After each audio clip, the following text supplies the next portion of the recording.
Βροχή δωματίου. Η βροχή είναι αποτέλεσμα είτε συμπίκνωσης των υδρατμών, είτε διεργασιών σύγκρουσης και συνένωσης πολύ λεπτών σταγονιδίων σε μεγαλύτερες υδροσταγόνες. Έτσι λέει η εγκυκλοπαίδεια. Οι ποιητές από τη μεριά τους λένε ότι είναι τα δάκρυα του ουρανού. Υπάρχουν ωστόσο και κάποιοι χυδαίοι άνθρωποι που υποστηρίζουν ότι είναι τα κάτουρα του ουρανού και ως εκ τούτου τον βροχερό καιρό τον ονομάζουν κατουρλό-καιρό. Όπως και να έχει το πράγμα, υπάρχουν πολλά είδη βροχής, λίγο ως πολύ γνωστά. Ενδεικτικά μόνο θα αναφέρω τα εξής. Πρώτον, απλή, σιγανή και συνεχής βροχή, ιδανική για το πότισμα των λαχανόκηπων και άλλων κήπων. Λέγεται επίσης ψηλόβροχο. Δεύτερον, μπόρα. Ευνηδιαστική και ραγδαία βροχή μικρής διάρκειας, αν και άχρηστες για τις καλλιέργειες, οι μπόρες όταν πέφτουν τον Αύγουστο στη διψασμένη γη απελευθερώνουν θεσπέσια αρώματα. Τρίτον, νεροποντή. Ορμητική, θυελλώδης βροχή που ποτίζει τα πάντα και μεταβάλλει τους δρόμους σε ποτάμια. 4. Καταιγίδα.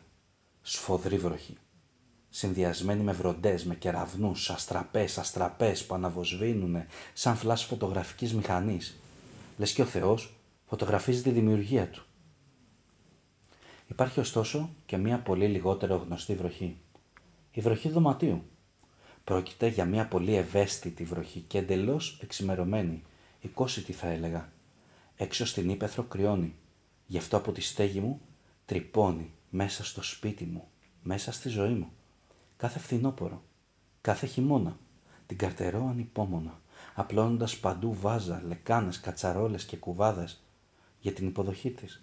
Και αυτή έρχεται και με τα μικρά λεπτεπίλεπτα δάχτυλά της, πιο λεπτεπίλεπτα ακόμη και από τις καλής μου, κρούει όλα αυτά τα σκεύη και την ψυχή μου και ήχους παράγει μουσικούς, απείρου κάλους. Αν δεν τη γνωρίζετε ήδη, σας τη συνιστώ ολοψύχως. Για να έρθετε σε επαφή μαζί της, δεν χρειάζεται καμία ιδιαίτερη προσπάθεια. Φτάνει απλώς να μην αλλάξετε τα τσακισμένα κεραμίδια σας, να μην μονώσετε την τσιμεντένια στέγη σας. Τα υπόλοιπα αφήστε τα σε αυτήν. Θα βρει σίγουρα το δρόμο να εισχωρήσει στη ζωή σας.